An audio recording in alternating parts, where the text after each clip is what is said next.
Yuk coba kita balik lagi kepada ayat surat Ali Imran ayat 14 dan 15. Di ayat ke-14 itu Allah sedang menjelaskan kepada kita tentang contoh-contoh kenikmatan di dunia.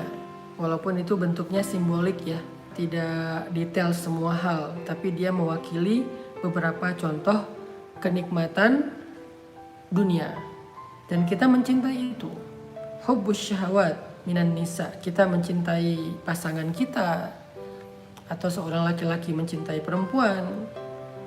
Dan ini yang paling pertama disebut oleh Allah, karena Allah tahu banget ini yang paling sering kita bahas. Terutama buat jomblo kan, omongan yang paling menarik itu adalah masalah love, masalah perasaan, masalah cinta, masalah hubungan. Bahkan kita kalau nongkrong tuh mungkin ngomongin tentang masalah perasaan, masalah hubungan itu 80% atau 90%, 10%-nya ngomongin masalah yang lain. Dan kadang-kadang kalau lagi curhat tentang masalah hubungan, masalah perasaan itu bisa semalaman sampai menjelang subuh. Kuat gitu. Kenapa? Karena ada hubus syahwat. Ada rasa gairah yang luar biasa terhadap lawan jenis. Atau bahkan yang belum jadi siapa-siapa. Sehingga itu menjadi sesuatu yang sangat berpengaruh dalam kehidupan kita. Makanya Allah sebutkan di awal, zuyyina linnas, dirasa indah oleh manusia, hubbus syahwati minan nisa, rasa cintanya kepada lawan jenis. Ini juga yang kita rasain selama ini kan. Ini juga yang menggairahkan kita untuk kita obrolin sama ini kan. Bahkan bukan hanya para jomblo, yang udah nikah pun masih senang membicarakan ini, masih sangat menikmati masalah ini. Dan itu bukan sesuatu yang aneh, manusiawi. Tetapi Allah pengen ngasih tahu ke kita bahwa itulah dunia. Kita mencintai lawan jenis, ya. Tapi apakah akhirat? Nggak ada yang kayak gitu. Ada, bahkan lebih baik kata Allah. Di ayat 15 kata Allah, "A'unabbi'ukum bi khairin min dzalikum?" Mau nggak aku kasih tahu yang lebih baik daripada itu? Di sini Allah pengen ngasih tahu bahwa ternyata di akhirat masalah percintaan, masalah hubungan itu lebih menarik daripada di dunia. Kenapa Allah bilang cinta di akhirat itu lebih menarik, lebih baik, lebih romantis daripada di dunia? Sehingga kalau kita yang senang dengan tema cinta, harusnya kita lebih mencintai akhirat daripada dunia. Karena cinta di akhirat itu lebih keren daripada dunia. Kenapa kok cinta di akhirat itu lebih keren? Lebih romantis, lebih menarik, lebih baik? Banyak jawabannya. Satu, karena cinta di sana itu adalah cinta sejati. Cinta di dunia ini masih banyak modus, masih banyak maunya, masih cinta yang penuh dengan transaksi lah. Kita memberikan sesuatu dan kita mengharapkan sesuatu. Cinta di dunia ini mudah berubah, perasaan orang itu mudah sekali berubah. Tapi di akhirat, cinta sejati. Kenapa dibilang cinta sejati? Satu, di dalam hati pasangan kita di akhirat gak ada nama lain selain nama kita. Di akhirat pasangan kita gak punya perasaan secuil pun kepada yang lain. Kagum aja gak? Kalau di dunia kan kadang-kadang pasangan kita masih sering membandingkan kita dengan orang lain. Walaupun dia gak mencintai orang lain, tetapi dia masih suka membandingkan kita dengan orang lain. Itulah dunia. Itu kata Allah, "A'unabbi'ukum bi khairin min dzalikum?" Maukah aku tunjukkan yang lebih baik daripada itu? Cinta yang lebih baik daripada cinta dunia, cinta di akhirat. Dan kita akan memiliki cinta di akhirat. Punya hubungan cinta di akhirat. Dengan siapa? Dengan pasangan halal kita. Dengan siapa kita akan berpasangan di akhirat? Dengan pasangan di dunia yang solih-solihah. Tetapi Allah akan perbaiki perasaan mereka nanti di akhirat. Akan diperbaiki perasaannya. Jadi gak terganggu lagi. Dan cintanya abadi. Romantisnya tuh abadi. Sifatnya tuh menyenangkan banget. Kita di akhirat itu gak pernah bertengkar dengan pasangan. Tapi walaupun gak pernah bertengkar, kita juga gak pernah bosan kepada pasangan. Di dunia ini kadang-kadang kalau gak bertengkar jadi bosan ya. Kadang-kadang pertengkaran itu bagian dari cara kita untuk menyegarkan hubungan kadang-kadang, walaupun gak disengaja. Soalnya kalau habis bertengkar, biasanya tiba-tiba jadi lebih romantis, lebih hangat lagi tiba-tiba. Tapi di akhirat, kita gak bakal pernah bertengkar dengan pasangan, tapi juga gak bakal pernah bosan. Bertengkar enggak, ribut enggak, bete enggak, baper enggak, tapi bosan juga enggak. Terus apa yang kita rasakan? Seperti cinta saat baru pertama, selamanya kayak gitu. Kayak baru kenal, kayak baru pandangan pertama, kayak baru nikah hari pertama, bulan madu, kayak gitu aja sepanjang masa, selama-lamanya, kayak bulan madu terus sepanjang masa. Gak ada rasa cemburu, apalagi dengan bidadari, gak ada. Allah cabut semua perasaan yang mengganggu hati kita. Cemburu, iri, dengki, marah, baper, dicabut semua. Kalau meninggal sebelum menikah, Ustaz, nanti nikahnya di akhirat. Tenang, nanti nikahnya di akhirat. Karena di akhirat itu gak ada jomblo. Di surga itu gak ada jomblo. Di surga itu semua orang berpasang-pasangan. Jadi gak ada yang baper, gak ada yang diem sendiri, gak ada yang mojok karena dia gak ketemu pasangannya, gak ada yang jomblo sampai usia lanjut, gak ada. Gak ada yang dibully gara-gara masih sendiri sementara gengnya udah pada nikah. Gak ada yang gak berani ketemu di reunian gara-gara dia masih sendiri, gak ada. Dicabut semua perasaan yang gak nyaman. Yang menikah 2 kali pasangannya yang gimana? Yang paling baik akhlaknya. Makanya jadilah seorang pasangan yang paling baik akhlaknya. Sehingga kalau ditakdirkan salah satu di antara kita harus menikah 2 kali, mungkin kita meninggal duluan atau pasangan kita meninggal duluan, lalu yang masih hidup akan nikah lagi misalnya, maka pasangannya di akhirat adalah yang paling baik akhlaknya. Memang ada riwayat yang mengatakan yang paling belakangan, tetapi saya lebih memilih pendapat yang paling baik akhlaknya. Dialah yang menjadi pasangan di akhirat. Intinya apapun kesenangan yang kita dapatkan di dunia, mau itu masalah hubungan dengan percintaan, masalah punya keturunan wal banin, masalah rumah wal qanatiril muqantarah, atau masalah perhiasan minadz zahabi wal fiddah, atau masalah kendaraan wal khailil musawwamah, atau masalah peliharaan wal an'ami wal hars, atau masalah kebun, ladang, kerjaan, profesi, karir. Semua mata'ul hayatid dunia, semua kesenangan dunia itu gak ada apa-apanya dibandingkan akhirat. Itu yang Allah pengen sampaikan di ayat 14 dan 15. Allah lagi ngajarin kita tentang belajar mencintai akhirat. Karena akhirat memang lebih baik. Semua yang kita nikmati di dunia, itu di akhirat ada dan lebih baik. Semuanya. Semua yang baik-baik, yang menyenangkan, yang kita nikmati di dunia, itu semuanya ada di akhirat dan lebih baik. Apa yang paling kita sukai dari kehidupan dunia? Apa? Ya kayak tadi jawabannya, oh cinta Ustaz. Karena itu yang membuat saya happy, itu yang membuat saya bergairah, itu yang membuat saya mau berkorban, itu yang membuat saya senyum-senyum sendiri, itu yang membuat saya berbunga-bunga. Cinta Ustaz, itu yang paling indah di dunia. Itu yang paling saya sukai di dunia adalah perasaan cinta kepada pasangan. Maka di akhirat itu juga ada, bahkan lebih baik, lebih kekal, lebih romantis, lebih keren, lebih banyak kenangan, lebih banyak cerita, lebih banyak adegan-adegan indah di akhirat. Apa sih yang paling indah dari hubungan cinta? Bercinta. Di akhirat ada bercinta. Dan bercinta di akhirat ini bukan sesuatu yang vulgar yang saya pengen sampaikan, karena ada hadisnya.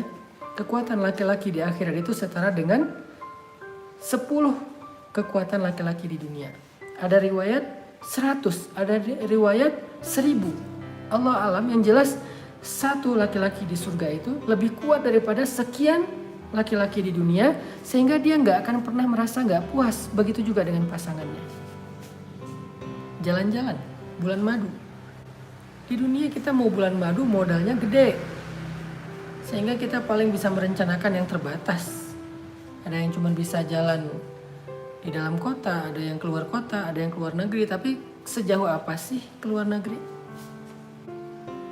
Baru bayar bill sekali makan udah kepikiran ya, makan berdua sama pasangan bulan madu nih, keluar bill 1 juta. Waduh, sekali makan 1 juta, kepikiran. Itu dunia. Di dunia itu terbatas. Di akhirat kerjaan mereka emang jalan-jalan. Kerjaan mereka emang menikmati hidup. Udah gak perlu lagi kerja. Setiap hari bisa jalan-jalan. Kemana sih jalannya? Kalau di dunia yang kecil aja, bumi yang kecil banget ini lebih kecil daripada setitik debu dibandingkan akhirat. Kita bisa jalan ke banyak tempat dan gak ada habisnya. Apalagi akhirat. Akhirat itu lebih luas daripada langit dan bumi. Langit dan bumi ini kalau disatuin dibandingkan akhirat, langit dan bumi ini cuma satu debu luasnya. Akhirat itu kerajaan yang sangat luas. Dan seluas itu milik kita sendiri. Bahkan orang yang terakhir kali masuk surga. Nih hadis tentang orang yang terakhir kali masuk surga. Siapa orang yang terakhir kali masuk surga? Orang yang beriman tetapi banyak dosa. Gak pernah sholat. Dia berzina, dia membunuh. Sehingga dia yang paling lama di neraka. Entah berapa ratus atau ribu tahun dia di neraka. Sampai habis semuanya dosa-dosanya dibakar. Tapi kemudian tersisa satu kebaikan. Apa kebaikan dia? La ilaha illallah dalam hati. Tapi gak pernah beramal, cuman la ilaha illallah aja hatinya. Maka dia keluarkan dari api neraka dengan semua bekas siksaan di tubuhnya. Lalu dia masuk ke dalam surga. Tahu gak seberapa luas surga dia? Padahal dia orang yang paling terakhir masuk surga. Mudah-mudahan kita bukan orang itu. Mudah-mudahan kita termasuk orang yang awal-awal masuk surga dan tanpa hisab. Amin. Dia orang yang terakhir masuk surga. Artinya di belakang dia udah gak ada lagi. Semuanya kekal di neraka. Tahu gak seberapa luas surga dia hanya dengan iman di dalam hati. Dia diberikan oleh Allah kerajaan seluas 10 kali kerajaan di bumi. Di dunia ini ada gak orang yang punya kerajaan satu bumi? Gak ada. Seluas apa sih imperium yang pernah ada di muka bumi? Babilonia salah satu yang gede, cuma menguasai setengah bumi. Inggris Raya cuma menguasai setengah bumi. Mongol cuma menguasai sepertiga bumi. Islam, khilafah Islamiyah cuma menguasai hampir setengah bumi. Saya belum pernah dengar dan memang gak ada raja di dunia ini menguasai satu bumi utuh, gak ada. Sekarang kalau kita lihat raja-raja modern, Uni Emirat Arab, Qatar, Kuwait, dan beberapa negara-negara kerajaan yang ada di bumi sekarang, baik di Arab atau di Eropa, seberapa luas kerajaan mereka? Kecil kan? Tapi itu aja rasanya udah agung banget, megah banget, kita sampai terbelalak, kita kita melongo ngelihat kerajaan mereka yang luar biasa. Seorang raja Arab itu naik mobil yang harganya entah berapa puluh M dan dia punya entah berapa lusin di garasi mobil kayak gitu. Dia punya yacht sendiri, dia punya kapal pesiar sendiri yang harganya mungkin 500 miliar harga satu kapal. Punya pesawat pribadi yang harganya juga sekian ratus miliar. Itu aja kita ngerasa udah wah beruntung banget ya dia. Padahal dia cuma dapat sebagian kecil dari dunia. Kalaupun dia dapat satu bumi dan itu nggak ada, itu masih kalah dengan orang yang terakhir kali masuk surga. Karena dia punya kerajaan, bukan tanah, tapi kerajaan. Arti kerajaan itu udah ada bangunannya, udah ada tamannya, udah ada fasilitasnya, udah ada semuanya dengan luas 10 kali kerajaan di dunia. Jadi kalau ada yang nanya jalan-jalan kemana, dia harus belajar tentang surga. Apa itu surga? Ma la ainun ra'at wa la udhunun sami'at. Yang gak dilihat mata, yang gak didengar telinga, wala khatara ala qalbi bashar, yang gak pernah terbersit dalam perasaan atau jiwa manusia. Itu yang terakhir. Gimana yang awal-awal atau tengah? Kerajaannya lebih luas daripada bumi dan langit.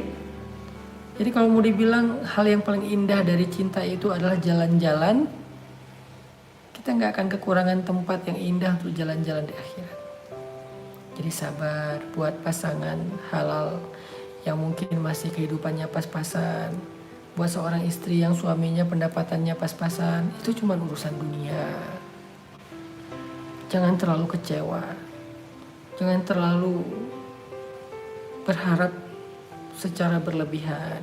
Berharap sih boleh, tapi jangan berlebihan. Karena ketika kita sabar, seorang istri sabar, seorang suami bersungguh-sungguh, nanti mereka akan menikmati kehidupan yang lebih romantis di akhirat selama-lamanya. Masih bisa kajian bareng Ustadz? Kita bisa ketemu Rasul di akhirat. Makanya banyak sholawat supaya jatah ketemunya lebih banyak. Karena yang mau ketemu sama Nabi itu banyak. Seluruh umat Islam, bahkan para anbiya, umat-umat terdahulu juga pengen ketemu Nabi. Terus gimana kita bisa ketemu Nabi ketika semua orang bertemu dengan Nabi? Banyak sholawat.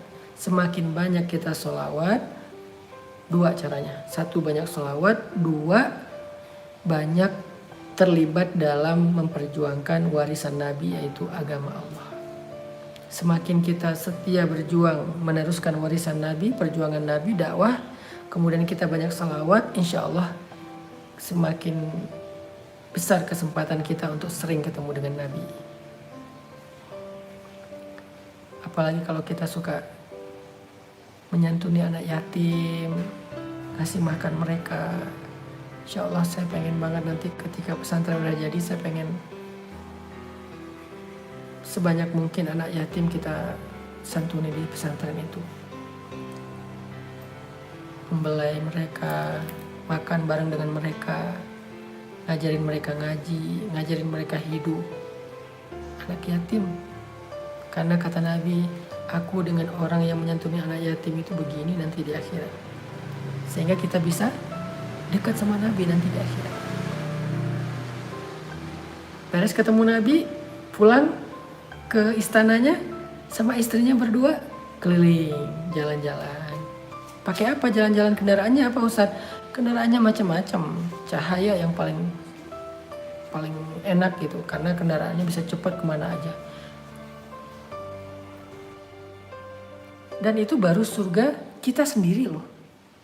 Belum surga pasangan kita. Belum surga anak-anak kita. Belum surga keluarga besar kita. Baru surga kita sendiri aja udah seluas langit dan bumi. Nanti kita tinggal tanya sama pasangan kita, kita mau tinggal di rumah siapa nih? Ke surga aku aja yuk. Ke surga dia. Ke surga saya aja Pak, kata si anak. Ke surga anak. Kan kekurangan tempat? Enggak. Jadi kita bisa jalan-jalan ke surga saudara kita, keluarga kita, anak kita, dan kita kayak lebaran aja tiap hari. Lebaran hari pertama, habis sholat id rasanya gimana? Gimana cara kita memulai menanamkan rasa cinta kepada akhirat? Ini nih, belajar memahami betapa indahnya akhirat dibandingkan dunia. Ini yang sedang saya sampaikan ini kan dalam rangka itu. Belajar, memahami, dan meyakini bahwa akhirat itu lebih indah daripada dunia. Sehingga ketika kita udah memahami dan meyakininya, kita akan mencintai akhirat lebih daripada dunia. Dan gak akan terlalu berlebihan sedih ketika kita kekurangan dunia. Sehingga ketika kita sudah memahami itu, belajar meyakini itu perlahan-lahan, insya Allah kita akan merasa lebih nyaman dalam kehidupan di dunia. Gak merasa sempit lagi. Kita akan lebih bergairah beribadah, beramal soleh. Karena yang kita cari adalah kehidupan akhirat.